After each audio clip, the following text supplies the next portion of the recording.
Apa jawaban Allah saat malaikat Jibril mengatakan, ya Rabb, kekasihmu Muhammad meminta jaminan untuk umatnya. Sampaikan kepada Muhammad, akan aku jamin umatnya dan tidak akan aku hinakan di yaumil qiyamah.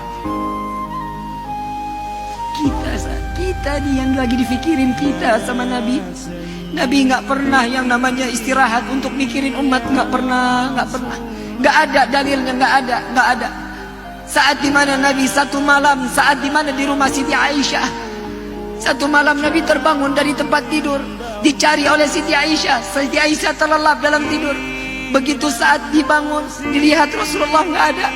Dicari di dalam masjid, ternyata Nabi sedang sholat, ditungguin sama Siti Aisyah. Setelah selesai sholat, ya Rasulullah, kapan waktumu istirahat? Kasih waktumu untuk istirahat sejenak. Apa jawaban Nabi Muhammad? Jika aku istirahat, bagaimana nasib umatku di yaumil qiyamah?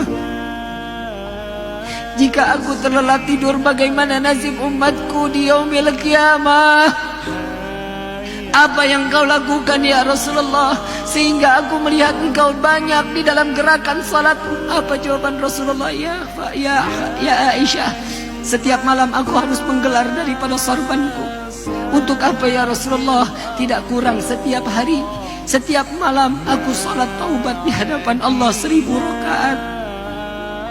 Nabi pemegang kunci surga, Nabi yang namanya berdampingan dengan nama Allah, masih salat taubat 1000 rakaat.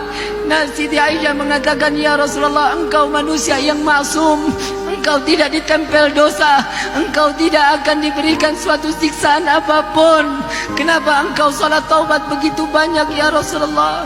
Apa jawaban Sayyidina Muhammad keluar dari lisan manusia yang dimuliakan oleh Zat yang Maha Mulia?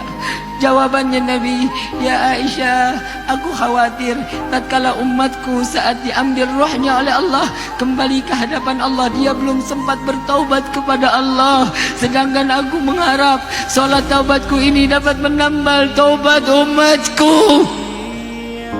Huwa Muhammadah, dia adalah Sayyiduna Muhammad sallallahu alaihi wasallam yang menjaga kalian, yang bertobat demi kalian, yang pelipisnya berdarah demi kalian, yang menahan lapar dengan rasa sakit demi kalian umat Sayyiduna Muhammad. Mau sampai kapan kita terlelap tidur sedangkan Nabi terbangun menangis untuk umat Sayyiduna Muhammad sallallahu alaihi wasallam?